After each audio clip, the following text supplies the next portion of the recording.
안녕하세요. 서울대학교병원 강남센터 가정의학과 교수 오승원입니다.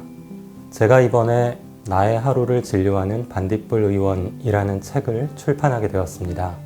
5년 전에도 반딧불 의원이라는 책을 출판한 적이 있었는데요. 5년 만에 두 번째 편이 나오게 되었습니다. 두 번째 책이 나오기까지 꽤 오랜 시간이 걸렸어요. 그래서 이렇게 강남센터 유튜브를 통해서 오늘 책을 소개하고 궁금한 것들을 좀 답변을 해드리는 그런 시간을 가져볼까 합니다.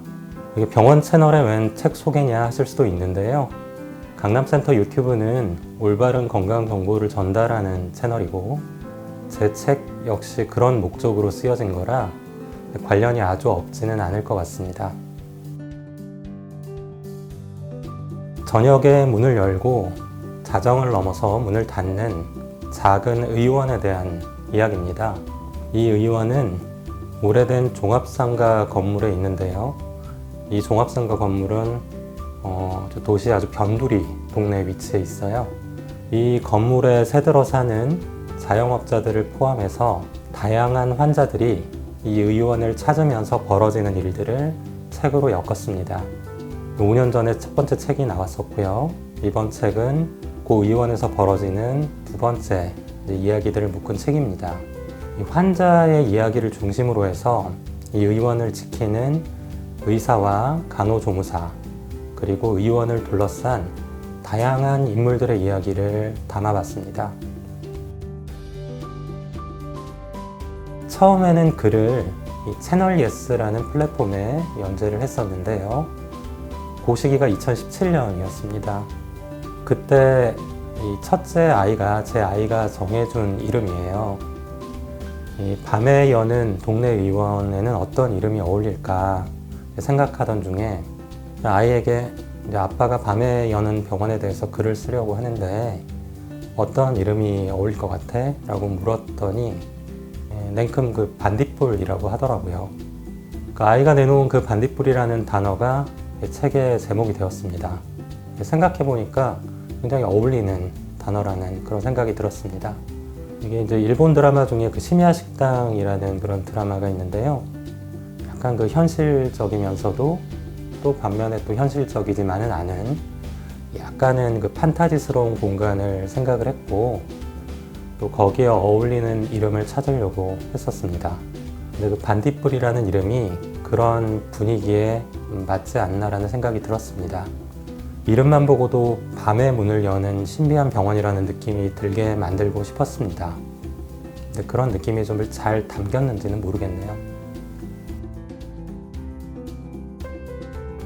처음 제안을 받았던 형식은 그 아이를 키우는 부모이자 의사 입장에서의 에세이글 그리고 이제 건강 정보를 담은 글이었습니다. 두 가지 중에 하나를 선택을 해야 되는 상황이었는데요. 근데 에세이와 건강 정보라는 두 가지를 함께 고려를 하다가 이 페이크 다큐라는 형식을 생각하게 되었습니다. 딱딱하게 정보만 전달하는 글이 아니라 이 가상의 공간에서 벌어지는 가상의 에피소드를 통해서 정보를 전달을 한다면 좀 더 재미있지 않을까 생각을 했습니다. 환자를 보면서 느낀 것이 의외로 이제 환자들이 굉장히 잘못 알고 있는 건강 정보나 상식이 많다는 것이었거든요. 근데 이를 딱딱하게 전달하는 게 아니라 환자의 개별적인 사례로 구성을 하면 좀 더 오래 잘 기억을 할 수 있지 않을까 생각했습니다. 보통 우리가 이제 가까운 사람의 사례, 뭐 친구나 지인, 가족이 아팠던 얘기를 듣고 그걸 통해서 간접적으로 경험을 하고 알게 된 질병에 대한 지식은 오랫동안 가잖아요. 이 환자의 이야기를 통해서 정보를 전달을 하면 그 건강 정보가 좀 더 잘 전달될 거라고 생각을 했습니다. 제가 대학병원에서 근무를 하고 있지만 이 동네 의원이 정말 중요하거든요. 우리나라 의료 전달 체계에 문제가 많다는 것은 대부분 아실 겁니다.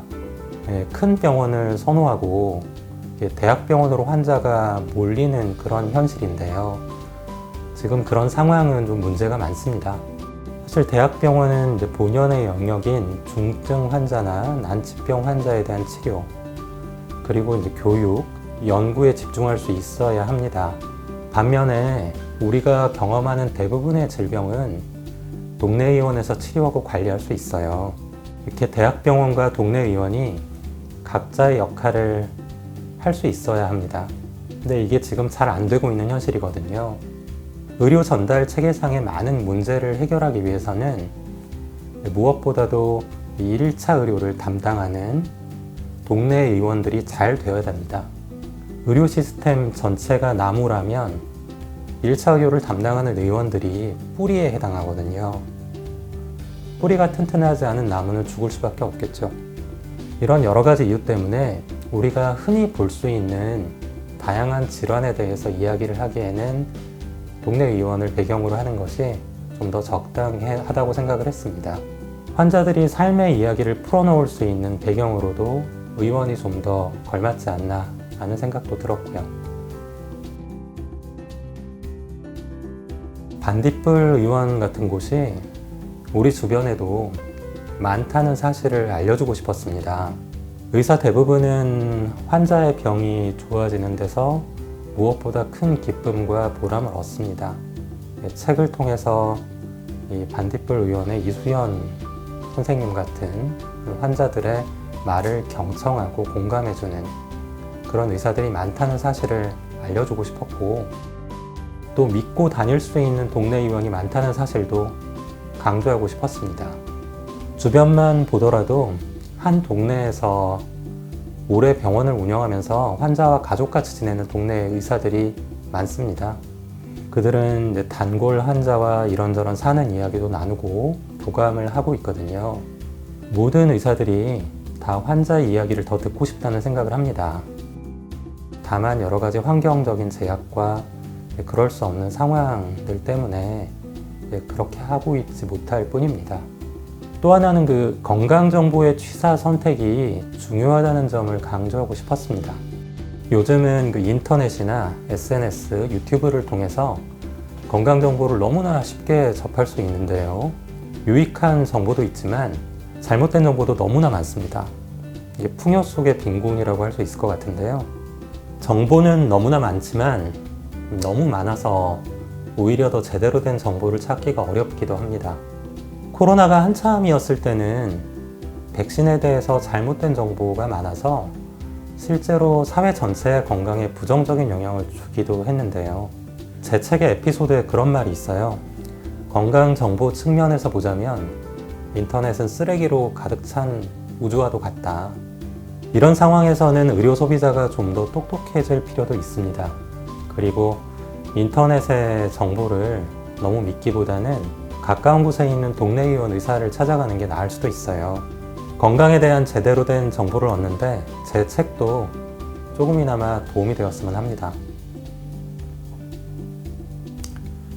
책을 쓰면서 환자의 입장을 좀 더 이해하게 된 것 같아요. 책의 내용이 환자의 입장에서 서술되는 이야기인 만큼 환자가 어떤 생각으로 병원을 찾는지를 좀 더 생각해 보게 되었습니다. 그리고 집필을 하면서 예전보다 환자들의 반응을 좀 잘 살피게 되었어요. 말뿐만 아니라 태도, 눈짓, 이런 비언어적인 부분들에도 좀 집중을 하게 되었습니다. 왜냐하면 이제 환자가 무슨 생각을 하는지, 무슨 생각으로 진료실을 찾는지를 좀 더 알기 위해서였죠.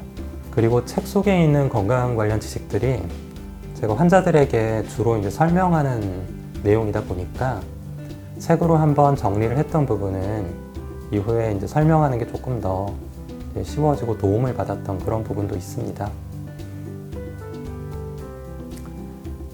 의사와 환자의 관계가 이전 같지 않다고들 합니다. 그런데 어떤 관계든 신뢰가 줄어들면 그 줄어든 신뢰만큼 치러야 할 비용이 생깁니다. 이거는 우리 사회 전체가 치러야 될 비용이거든요. 사회가 발전하고 복잡해지면서 어쩔 수 없는 부분도 있지만 신뢰를 너무 잃지 않았으면 합니다. 그러기 위해서는 의사는 환자의 이야기를, 환자도 의사의 이야기를 좀 더 들어야 된다고 생각해요. 소통의 기본은 경청에 있으니까요. 제 책에 등장하는 인물들은 모두 가상이지만 주변에서 또 진료실에서 흔히 볼 수 있는 사람들입니다. 환자들의 이야기로 책을 엮으면서 각자의 이야기를 서로가 좀 더 들어야 되지 않을까 생각했습니다. 그러니까 저도 이 책을 통해서 많이 배운 셈이죠. 제 책을 읽으면서 비슷한 생각을 하는 분들이 좀 더 많아졌으면 합니다. 또 유익한 건강 정보도 많이 얻으셨으면 좋겠고요.